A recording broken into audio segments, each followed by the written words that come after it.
Now on Daf Nun Amid Beis, Hachi Omer Rav Nachman. I'm going to give you the accurate tradition of what Rav Nachman actually said. Makom Adovek, Afilu Nital Kulo Kosher. Okay, I don't know. Don't get too excited here, but because the Gemara is going to qualify this. But right now, they're quoting Rav Nachman is saying that in that place where the hips encase the rectum, then even if the entire rectum was removed, I don't know what that surgery is called, but anyway, it's kosher. But okay, so you need to leave over some part of the rectum. You know, this reminds me of the whole sugya we had about the liver. You remember when the liver was removed, but there was something left to the liver? Was it kazayas? Was it a mushroom? And so forth? Makama. How much would this be kedei tfisa to say that you still have the rectum? So the word Torah is referring to an ox, right? The shin in Hebrew becomes a tuf in Aramaic. So Torah is a shar. And what is badita? Badita is the width of a finger. So even if a section of the rectum, which is only a finger width, remains intact, the animal is mutter. Okay, next. In our Mishnah, we have another treifa that's listed, and that's Hakares Hapnimi. Okay, Rabbosai, we're about to embark on a Gemara that requires a tremendous amount of anatomical understanding. But for us, we'll have to suffice with the terminology and try to give a little bit of an explanation of what that terminology means. The Gemara is going to approach this, what's called the Keres HaPnimi, from 5 different perspectives. Now, the Keres is called the paunch, and there's an inner paunch and an outer paunch. The real problem of trephos is in the inner paunch. Why? Because if there's a puncture in the inner paunch, then the animal is treif. But in the outer paunch, it's only treif if the outer paunch was torn. Let's say the greater part of it was torn. Amar Rabbi Yehuda Amar Rav. Hey Nasan ben Shilo Reish Tabach. So we have somebody by the name of Nasan bar Shilo. He was the main slaughterer Tzipori in the city in the north of Tzipori. And he testifies in the presence of Rebbe regarding Rabbi Nasan that Ezi Keres Hapnimi, which is this inner paunch, which is so problematic that any sort of a puncture will cause it to be a treifa. Sanya Dibe. So here again we need the anatomy of the thing. And what is the Sanya Dibe? So again, it's this sack, so to speak. And we'll call it Sanya Dive, or if you want to use it by its Latin name, it's called the secum. So that's how Rabbi Nosson identified the inner pouch. As I said, there are going to be many, many different shitot how to identify this inner paunch. However, Rabbi Yishmael Omar, he has a different understanding of the Keres HaPnimi. According to him, it's istimocha. Now, it's interesting that the word istimocha here is in Aramaic, but if you take a look at it carefully, it's really English. It's the stomach. Rashi says it in French. Dikresa. So what's the Keres HaPnimi? It's the stomach of the paunch. What does that mean? Rashi says, I don't know what it is. So we're in good company if we don't know what it is. The Meiri says that Rashi did not have a clear knowledge of what this means, the stomach of the paunch. Again, don't take me seriously at this, but what I would say is the stomach of the paunch is like the middle part of the paunch. Yeah, you like sometimes you use the phrase the stomach, it's in the middle. But anything outside the stomach is called the adder paunch, which we said only if it's mostly torn is the animal treif. Okay, now we have another shita of what is the keres hapnimi. Rav Asi Omer Rav Yochanan, makom tsar yesh ba keres v'eini yodea eze.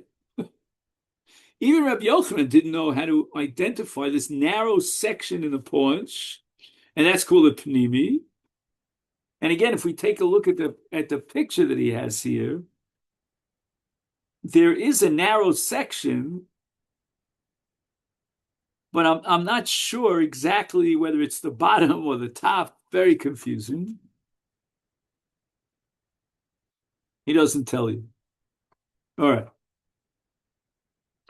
Omar Rabbi Nachman bar Yitzchak.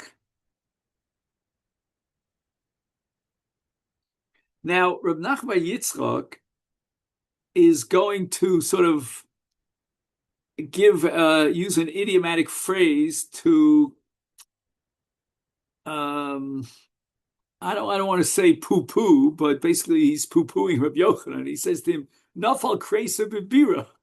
He's playing on the word kresa, and he's saying that the keres, which is the paunch that we're dealing with, fell into a pit. What does that mean? We can't identify. So basically, why are you bothering quoting Rabbi Yochanan when we don't even know what this is? It's like you drop the paunch into a pit. Ravasi. You know what Rabbi Yochanan meant when he spoke about that narrow section of the paunch? Mina meitzar ulamata. The paunch begins to narrow as it approaches the esophagus. So in effect, we're really going upwards, but we're saying that when you get up to the esophagus, there's a part of the paunch that begins to narrow as you go downward from the esophagus. That's called the keres hapnimi according to Rav Yochanan. But Rav Yaakov and Nechemah Shmuel, makom she'ein bo melas.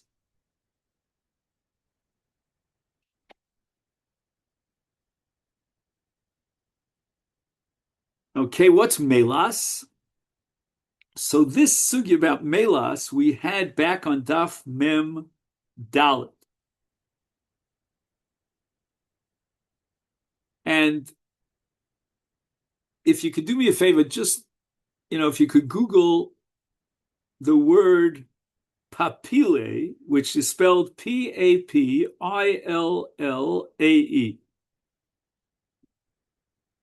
Or if you have a Merriam-Webster dictionary. Okay, anyway.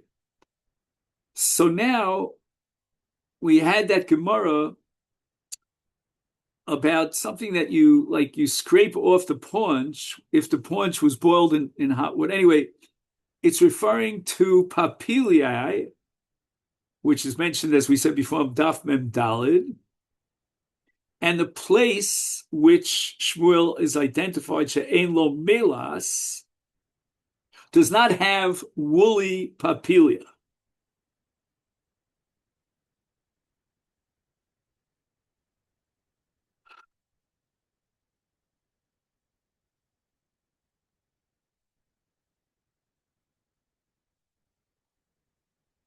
All right.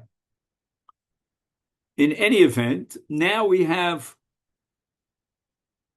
the sheet of Rabbi. Do we get to Rabbi Yossi yet? 1 second. Oh, no. We have one more shita before Rabbi Yossi. Rabbi Yossi is really the punchline of this whole sugya. Rabbi Avina Margneva, Mishmei Derav, Tefach Beveshet, Samach Lekeres, Zui Keres Hapnimis. So honestly, this sounds to me identical with that which Rav Acha bar Ava said in the name of Rav Asi, but let's see if we can find a difference. It's the last handbreath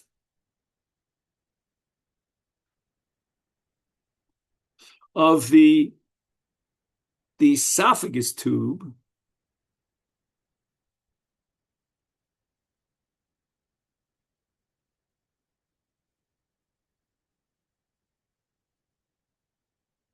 That's the keres hapnimis. I don't know. It sounds to me exactly what we saw in Rav Acha bar Ava min ha-meitzar ulamata. Maybe he adds this tefach. Maybe the tefach is what he adds. Yeah? Just see if he says anything.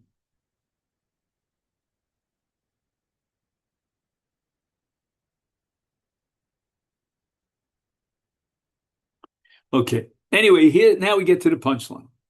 Amri b'marava, right in Eretz Yisrael, Mishmei Rav Yossi bar Chanina. So Rav Yossi, he's the Makav Patashir, the final word of this whole sugya. Kol hakeres kulo zui keres hapnimis. You shouldn't be asking me what's the keres hapnimis, because the entire keres is called the keres hapnimis. But now we have to ask another question. So what's the keres hachitzona, where we said it's only if it was torn rubo? Ezi keres hachitzona, basar hachofe es rov hakeres. So there's certain flesh that covers most of the paunch. That's called the chitzona. That's the outer paunch. Rabbi bar Huna Omar mifrata.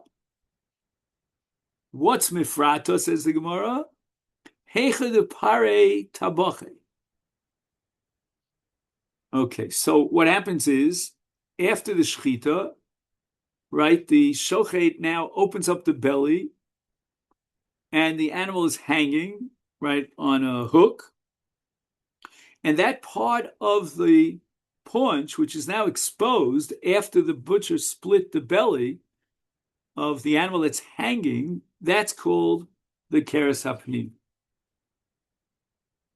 Just 1 second. Did I miss something here? Just 1 second. Not yet, I guess. But Benardoi Avdi Kiraba Barahuna. Right, this last shita of Mifrata, to identify that as the keres hapnimi, that was Rabba bar Huna, and the Nardoyans accepted Rabba bar Huna.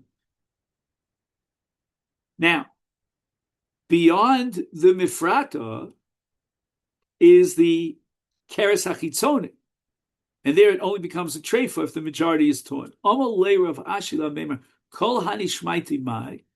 I don't get it. Your practice in Nardoi contradicts all the other shitas that we had.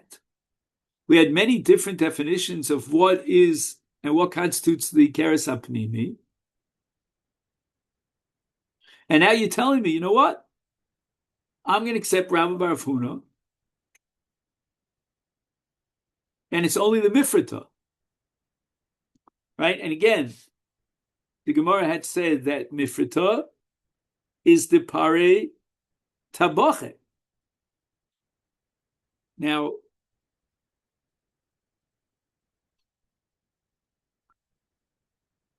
so this is the bottom of the paunch, which faces the ground when the animal is standing, and it's immediately exposed when the butcher slits the belly of the slaughtered animal.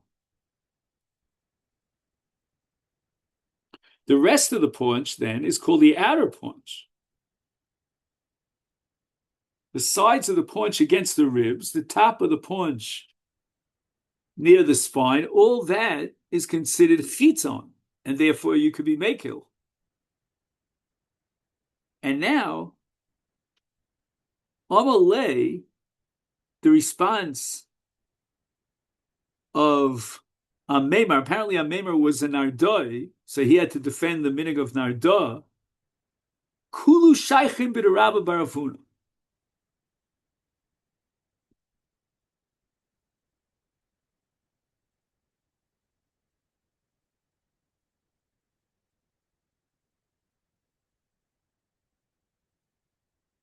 that somehow all the other definitions of the inner keres, the keres hapnimi, are all incorporated in this definition called the afrata.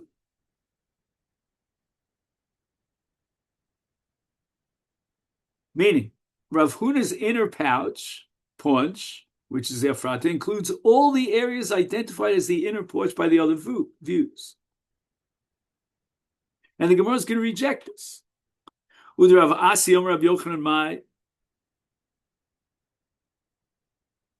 I mean, it was some sort of narrow section of the paunch which we couldn't even identify. Rav Yochanan didn't know what it was.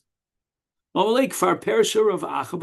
had already that explanation that it's the narrow portion of the paunch that's forward, and that is included under afrata. Frekta Gemara, Ravashi again insists, Udrav Havino, Dravi Maravam, Bnei Maravam Mai. What about the Shita of Rav Havino, that it's the last handbreadth of the esophagus, that's the inner paunch? Or, for example, the Bnei Marava in Eretz Yisrael who identify the entire paunch as the keres hapnimi, which is a big chumrah, and now you're telling me no, it's only the afrata. Amalei hani vadi pligi. I have to admit that certainly the Nardois would argue against those shitos. Now we move on in the Mishnah.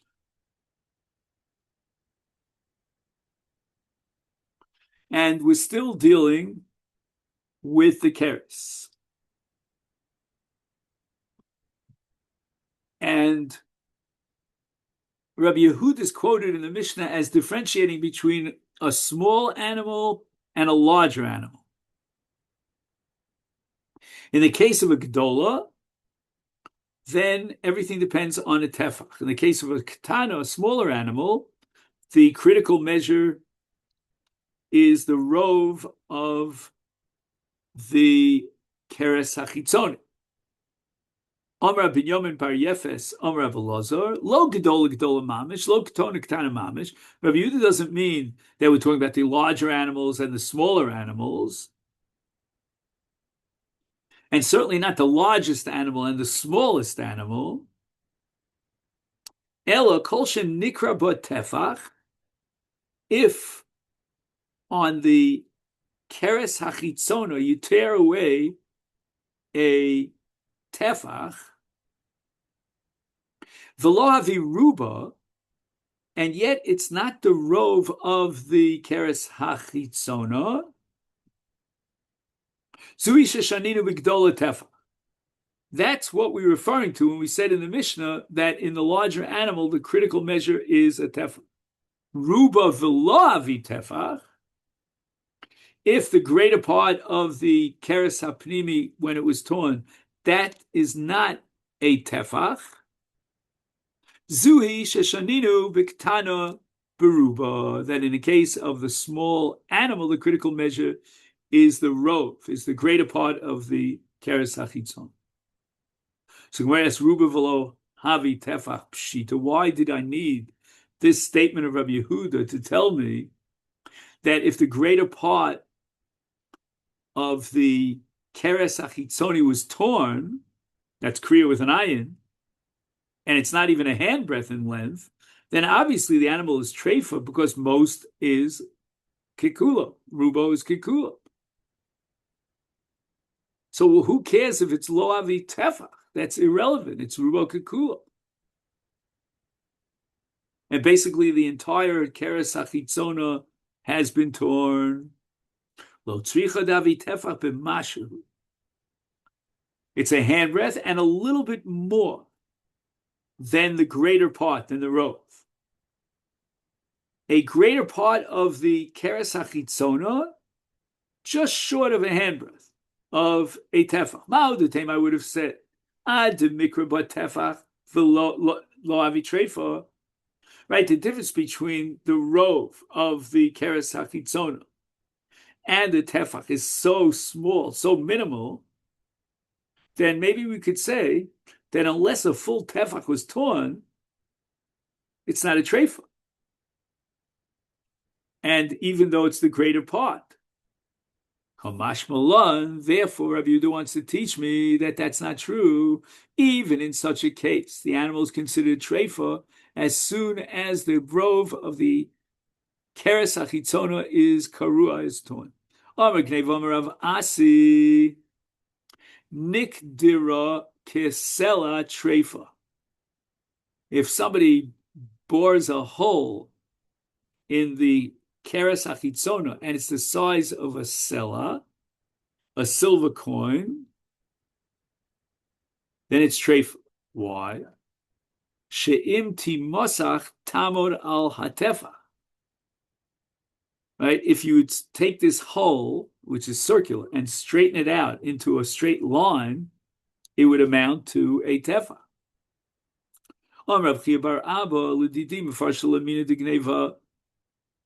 Amabora, I don't know why he has to tell me this, that I had a discussion with him at the river crossing of Nardoi, Kisela Kshera, Yaser Mikisela Trefa. The circular hole is the size of a sela, then it's kosher. If it's larger than a sela, the animal's treif.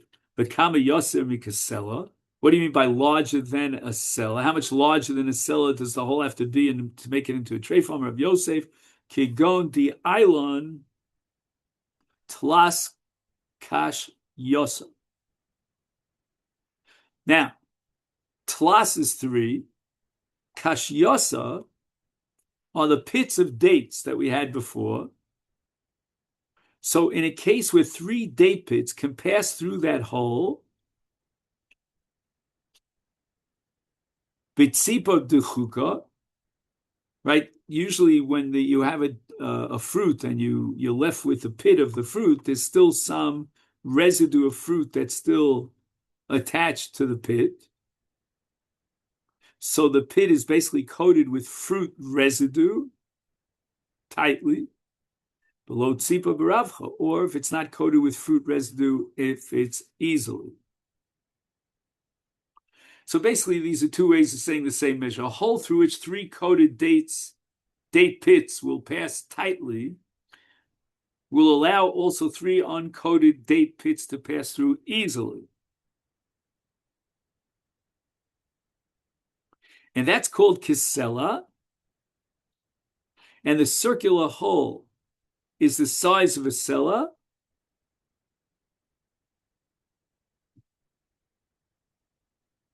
But if it's larger than a sela, which is called yaser mikisela, then the animal is treif. And what's yeser kisela, more than a sela? That's a case where the 3 date pits could pass through the hole. Hemseis ubeis hakosos, if we find a puncture on the outside of these 2 parts of the stomach, of the intestines, one is called the hemseis. In English, it's called the omasum, and the beis hakos is called the reticulum, which we saw at the beginning of the perek. And if there's a puncture on the outside, it's treif. Tan Rabbanon, machat shenimtzeis bi ovi beis hakosos. This we had already back, I think, on about 6 days ago, right? You found a needle embedded in the thickness of the reticulum, right? So it protrudes from the double wall of the reticulum on the inside. Is mitzad echad, if it only protrudes on one side of the wall from, let's say, the inner wall, then kosher, the animal is kosher. But mishnei tzadim, if this needle protrudes from both sides of the wall, meaning it goes duch and duch, it goes through and through, then the animal is treifa. And he has a comment here, provided that the puncture occurred while the animal is still alive. How do we know exactly whether the puncture was while it was alive or not? If we find a spot of blood on the needle, which was embedded in the reticulum, then we know that it was there before the shchita. And therefore the animal is kosher. Here, Rabosai, this is where we stop here on Daf Nun Aleph. And in Mitzvah Hashem, we continue on Daf Nun Aleph at 9:30. Is that correct? Okay, wishing you a great day. Thank you.